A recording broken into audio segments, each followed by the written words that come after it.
Alright, hey everybody, Joshua here for another episode, experience, show, 2-hour extravaganza or so here at the University of Minnesota. We're right back where we were the other day, right in front of Chipotle, and we got a bunch of restaurants all set up here, got an art museum here. So I figured this is a new setup, so I'll be able to give me a little bit more freedom here. I have the 𝐞𝐥𝐽𝐜 200 proofs, Earth's not a spinning ball banner right in front of me here. I was going to try to set it up more of like a banner type and hook it up to these tables, but guess why I can't do that? What a surprise. So I don't want to rip it any more than it already is at the end, so we got it set up on the ground. So as people come by and whatnot, we'll be here for a couple hours and kind of see what happens.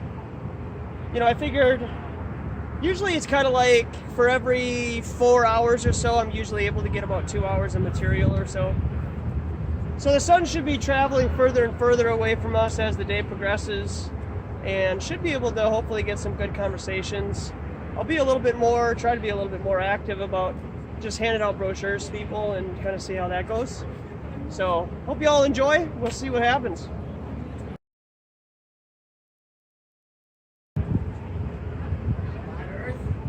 What's up, man? Yeah. Why is that? I just feel like it's true. Yeah. What have you looked into regarding flat Earth? I've done a lot of research. Okay. Yeah, looking at launch technology. I haven't spent as much time as I want. I got a couple brochures here for you guys. Oh yeah. Yeah, you'll be on YouTube too, so come by, check it out. No way. Yeah, bottom right corner is my YouTube channel. So. Flat Earth. Flat. You have a nice day. Yeah, you too, fellas. Yeah, I Take it easy. Cheers.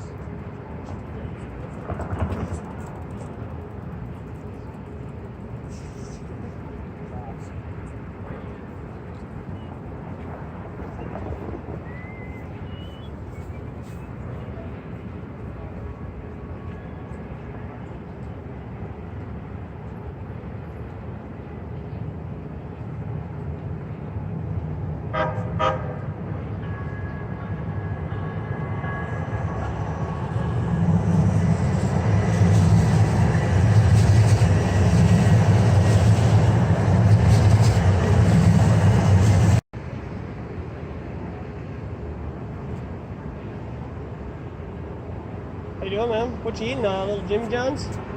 Oh, okay. Oh, okay. Right on. How's it going? Good. Good. Doing well, thanks. Got a brochure here for you. That's alright. I can just read it. Okay. Well, you'll be on YouTube, so I figured you'd want to see yourself, right? Oh, will I? Yeah. That's fine. All right. What do you think of the idea? Oh, I don't have many thoughts about it.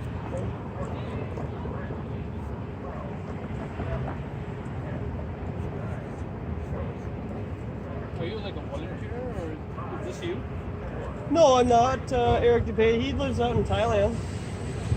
He has a video called 200 Proofs, Earth is not a spinning ball, so you should check it out. On YouTube? On YouTube, yeah. It's on the card here. Yeah. Did you know that there's a Flat Earth International Conference in Denver this November?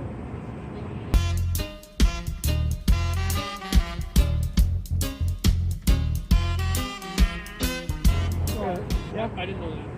Yeah, so big conference. How many people show up? A couple hundred, 200-300 people show up, you know, like-minded people. Have you ever been to a conference of any kind before? Yeah, but nothing related to the flat Earth. Oh, of course, yeah, sure. But like Comic-Con, maybe? No. No? Not a con. Not Comic-Con, all right. Is this like Comic-Con? The conference, this one?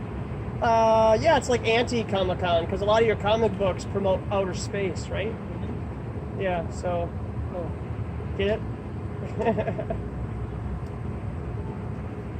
What if outer space wasn't what you were taught and what you see in the movies?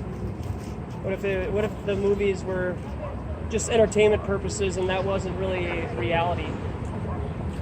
Because you've never been there before, right? Right. So if you were to believe in something like that, that would kind of be like, faith, because you're believing in something that you can't verify yourself, right? Yeah.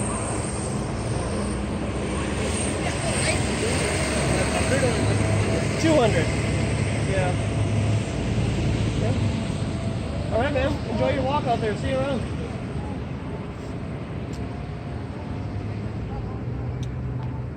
I still got him to take a card.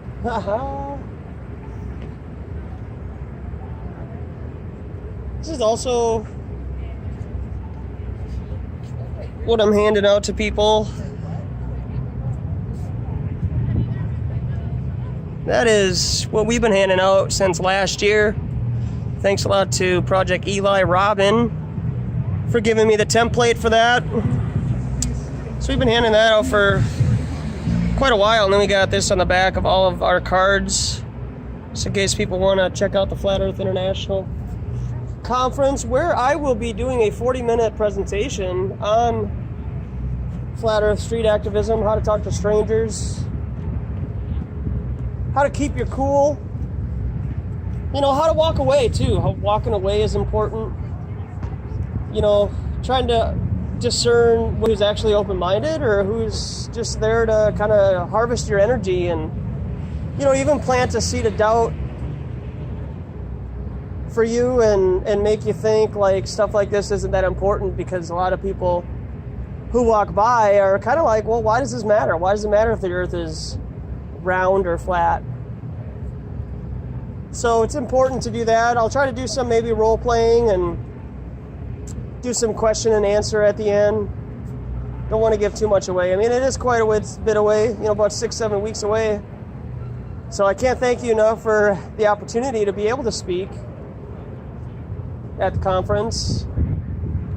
And if you are not going or you have not heard about the Flat Earth International Conference, you can check out the website below in the description section. And if you are led, if you enjoy what I do here, you can always offer a donation. And if that's not in your plans, I definitely need prayer for sure, because this is something I wasn't expecting when I started last April 22nd on Earth Day, when Bill Nye came through with his March for Fake Science at my state capitol, promoting pseudoscience. So we've been having fun sharing this. Have had a lot of challenging conversations with people, a lot of uplifting conversations, and some not so much. So this is a topic, you can be a Mormon or a Jehovah's Witness and so on, part of some kind of a faith-based religion, and you will not come across the type of hate that you will come across with Flat Earth, that's for sure. If you go, downtown on the red light district in New Orleans, which I've seen some street preachers do, you're definitely going to come up against some aggression and some spirits down there, literally, because they're drinking alcohol, spirits. But that's just come to expect. But I mean, if you're peacefully set up a table and you're like, hey, check out Mormonism, you're not likely to have an atheist flip your table over and threaten you. So.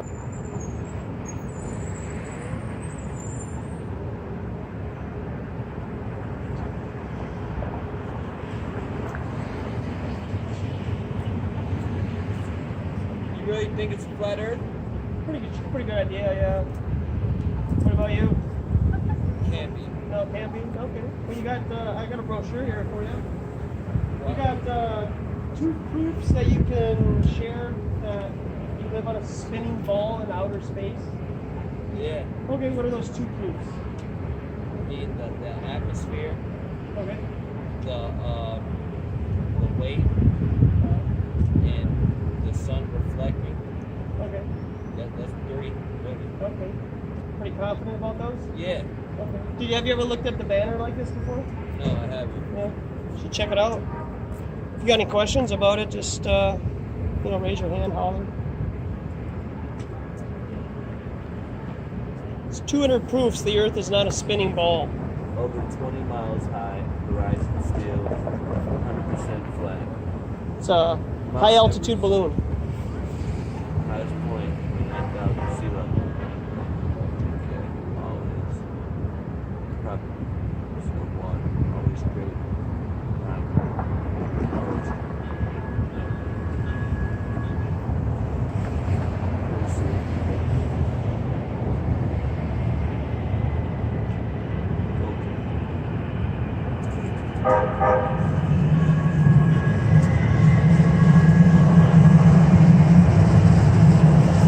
Sounds like good reasoning. I mean, Okay. you know, check it out sometime, man, when you're at a free time. All right, thank you, man. Cheers. Cheers.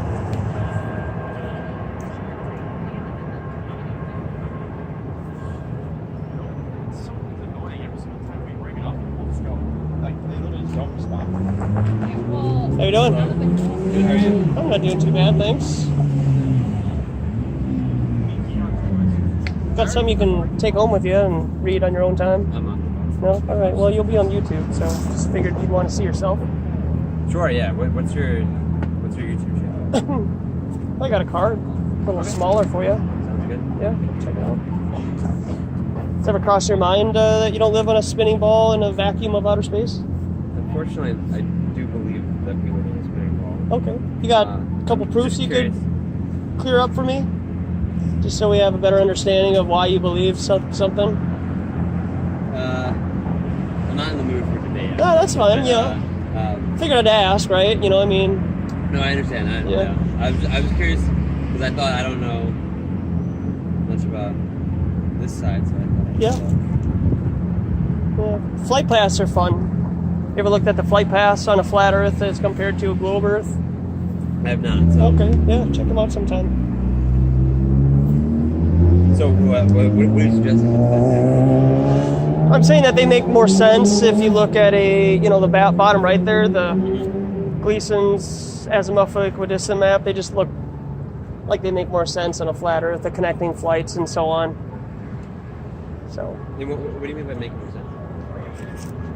Well, I mean, it's something visual that you have to see in terms of like how the flight paths work. You know, if you watch the video, it's on the card actually, 200 proofs. You know, so Mark Sargent also does flight path clarification.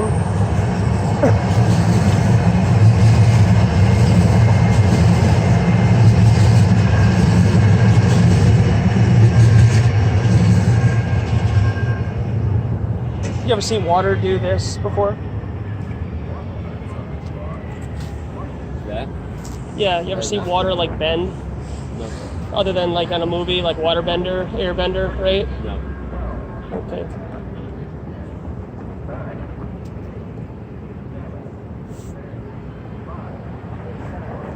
So here's just 60 miles away, like Michigan, you can see over the horizon 102 miles away. Yeah, and you can see the buildings, and longest captured photograph is about 270 miles. Okay. We just see too far on our Earth, so it would be totally impossible on a ball. So I mean, even like just something simple like this is something that I always never crossed my mind. But you know, when you're standing on the shoreline, you know, whether it be a lake or the ocean, and the sun is, you know, traveling further away from your perspective, it's not, you know, dipping down like the sunset. Right. The sunlight always hits your feet, right? You know, so that would be impossible on a ball, because then the sunlight would stop, you know, miles in front of you, and it wouldn't ever come up to the shoreline. And another interesting thing is, like, if me, you, and a couple friends were on the shoreline, I couldn't come over and steal your sunlight. I would always have my own path of light coming towards my feet. Okay. So, just, you know, things that would just never cross our minds, you know, until you're, like, shown it, and you're kind of explained, and then yeah, it does start to challenge what you've been taught as since 5 years old.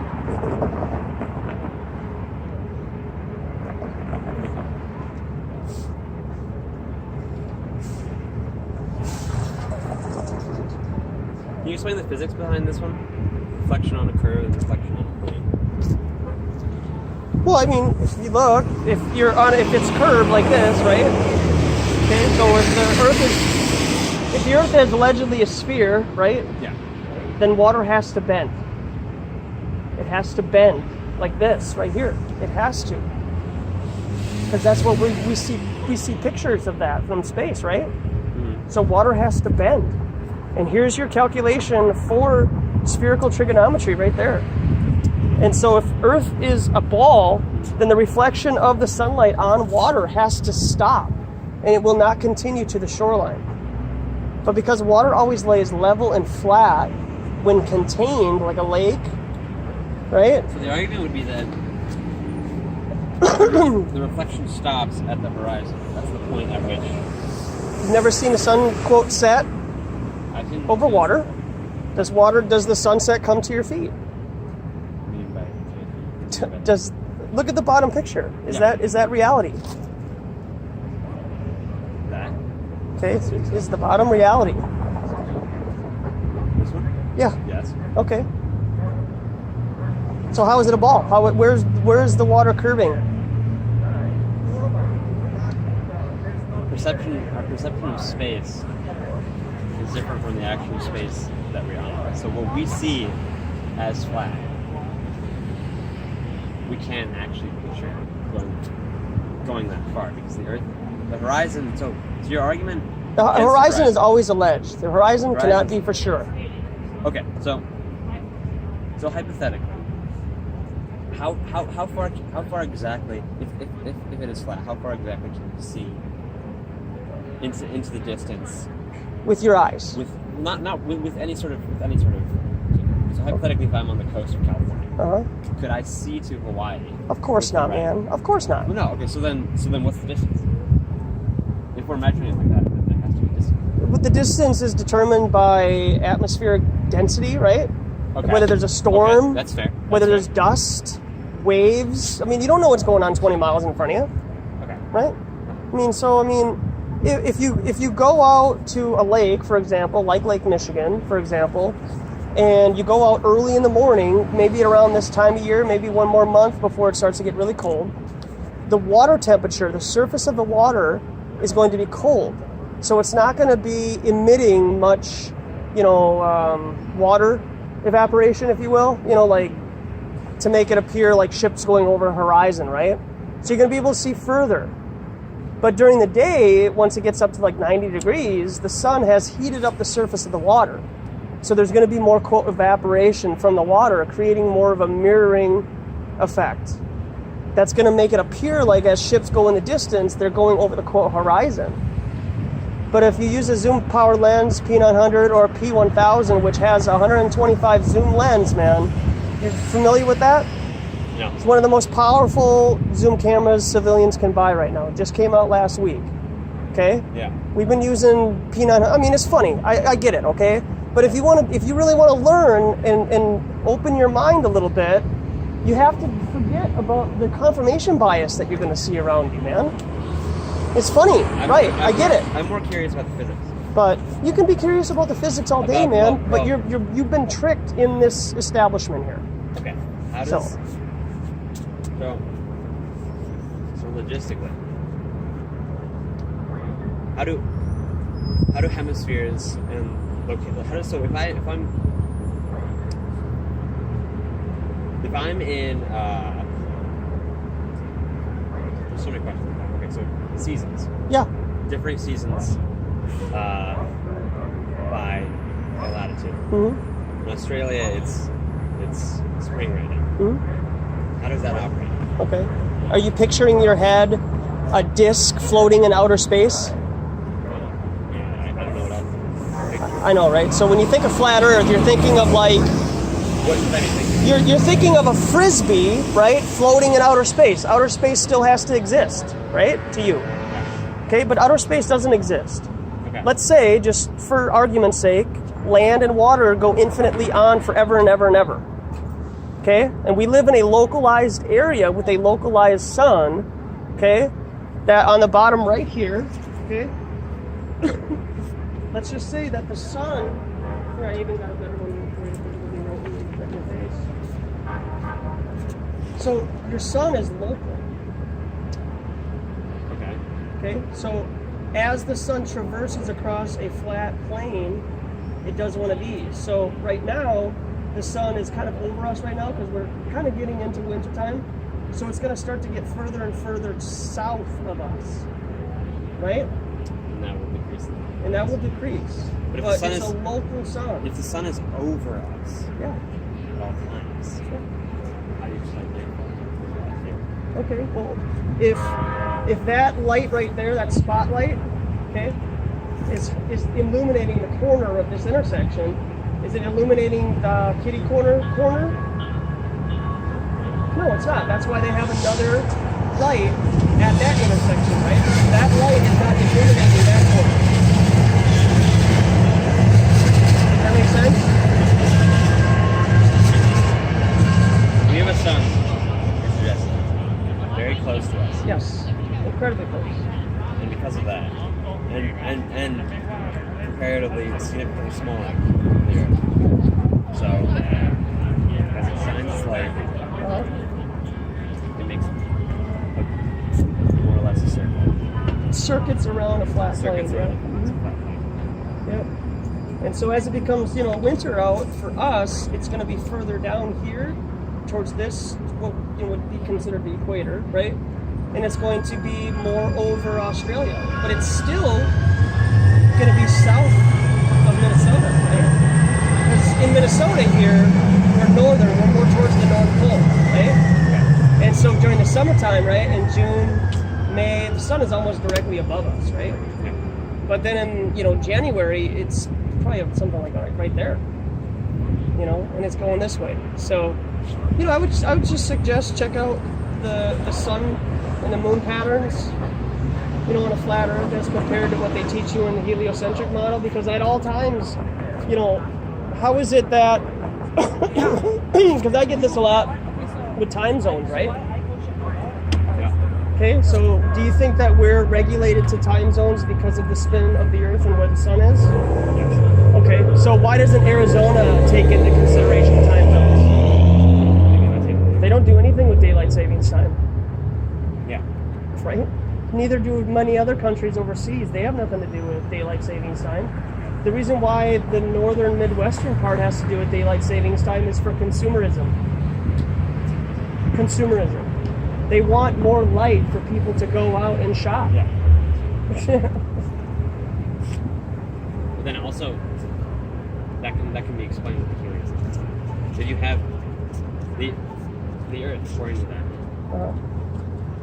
The equator faces the sun most directly. With the tilt of the Earth, as it goes around, the equator is the only location on Earth that seasonally nearly never changes its positioning. For that reason, wherever you are on the equator, the length of the day is approximately the same. That's why when you go to Alaska, the seasonal tilt, means that at one point it's facing the sun nearly all day, depending on the rotation, and at another point it's facing away from the sun nearly all day. Have you ever been to Alaska to observe this with your own eyes? I have, actually. Okay. And that actually could prove a flat plane also, Okay. and how the sun circuits around. Same with the equator. So, I mean, there's a lot of similarities between the two, but the biggest separation between the heliocentric model and flat Earth is there's never been any curvature measured before, because water lays flat, and airplanes use gyroscopes. They reset them while they're on the tarmac to take off, and then when they're in the air, pilots don't even fly anymore. Pilots use automation the whole time, and at no point does the horizon with the gyroscope ever dip its nose down for curvature. If anything, from what I've heard, people who are training to be pilots are always told to actually pull the nose up, because that's just the way people just think, like there might be curvature, or the way that a plane flies. I've never done it before, but I thought that was quite fascinating.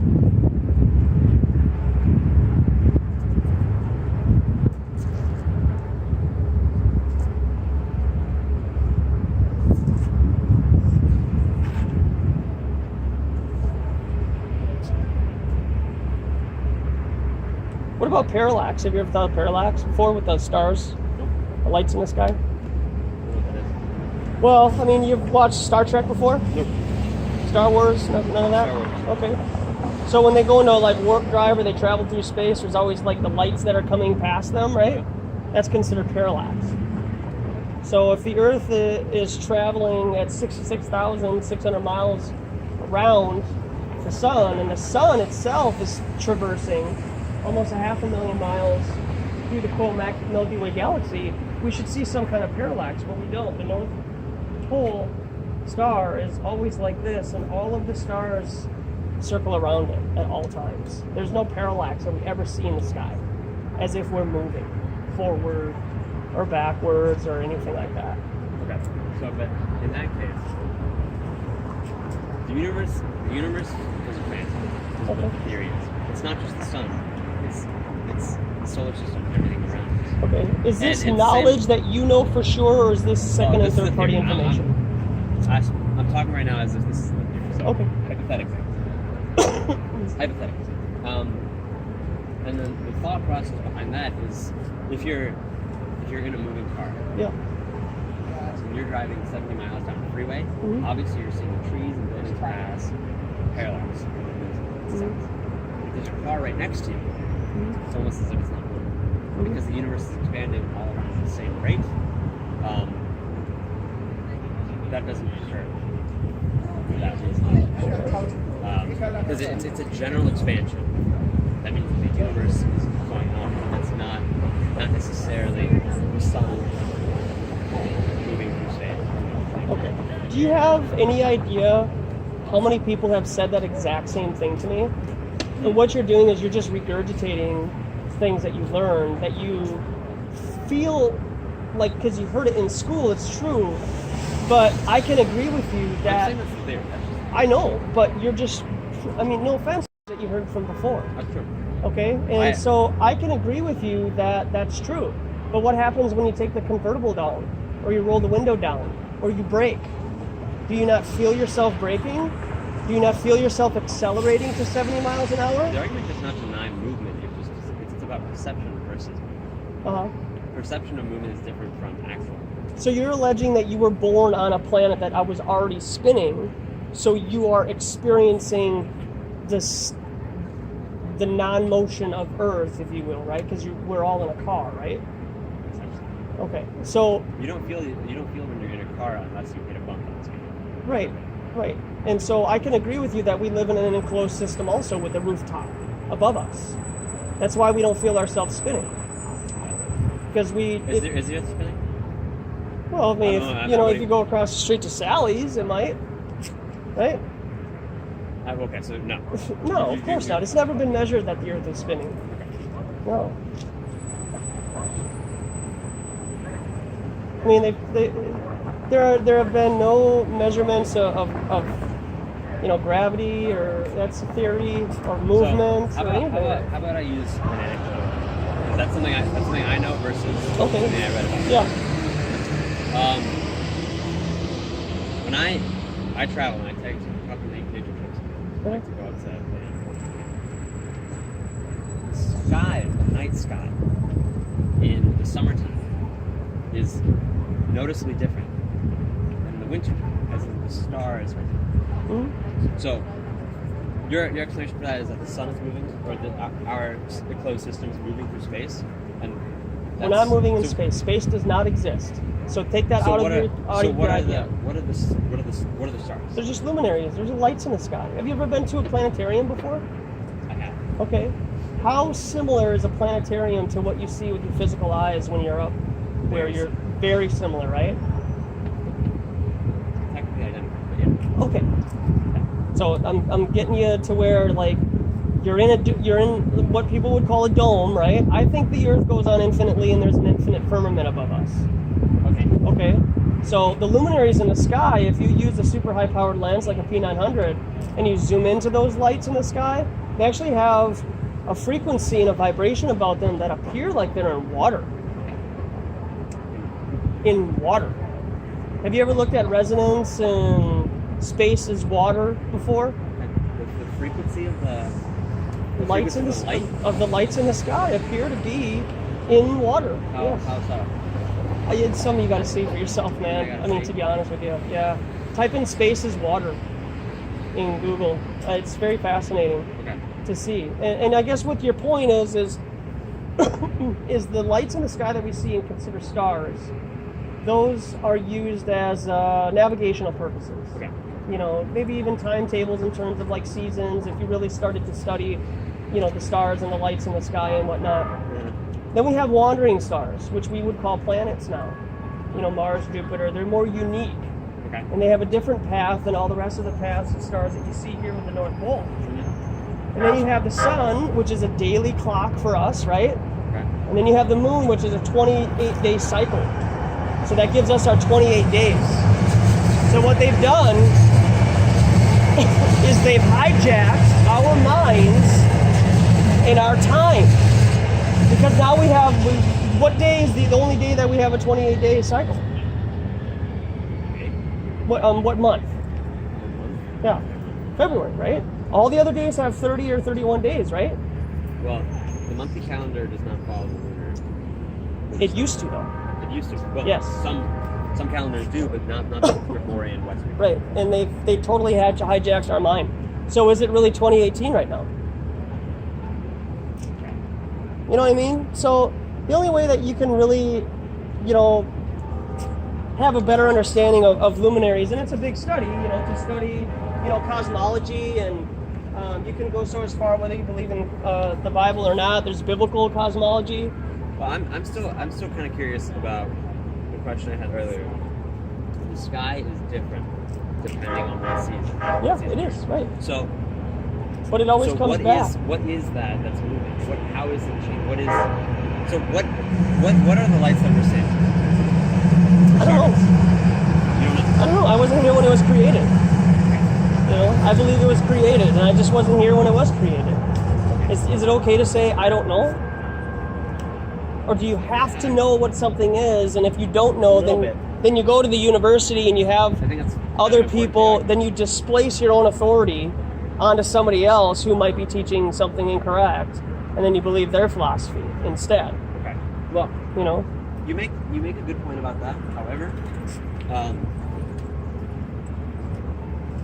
the problem is that I can turn that on the flip side and say, because you don't know, why can I trust you?